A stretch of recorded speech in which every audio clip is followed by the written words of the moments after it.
Career बनाना, reporter, writer या फिर editor बनना, तो आज ही संपर्क करें। आज है रमझाजल में। हमारा पता है सुर्री घाट, बाईपास रोड, पड़ाव चौक, मुंगेली।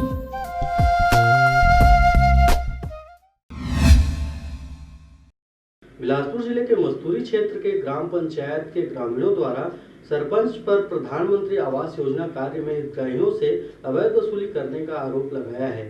ग्रामीणों द्वारा इस हेतु एसडीएम से शिकायत भी की गई है। ग्राम पंचायत सकुलकारी के ग्रामीणों की माने तो सरपंच पति द्वारा आवास योजना के हितग्राहियों से 9,000 रुपए वसूले गए हैं। वहीं जब हितग्राहियों द्वारा सरपंच के कारनामे की शिकायत की गई तो उल्टा आवास योजना में बने हितग्राहियों के घर को ही सरपंच द्वारा अधिकारियों से नपवा कर दबाव बनाया जा रहा है। ग्रामीणों के अनुसार शिकायत के बावजूद भी अधिकारियों द्वारा कोई कार्रवाई नहीं की जा रही थी, लेकिन नए एसडीएम के आने के बाद एक बार फिर से जांच दल को सकुलकारी ग्राम पंचायत भेजा गया, जहां जांच अधिकारियों ने हितग्राहियों के घर का जांच किया, साथ ही शिकायत के संबंध में भी उनके द्वारा जांच किया गया। बहरहाल ग्राम पंचायत सकुलकारी के आवास योजना के हितग्राही अपने साथ हुए इस नाइंसाफी की मार झेल रहे हैं, लेकिन खबर के प्रकाशन के बाद अब देखने वाली बात होगी कि अधिकारियों द्वारा आखिर कब तक आवास योजना के हितग्राहियों को इंसाफ दिलाया जाता है।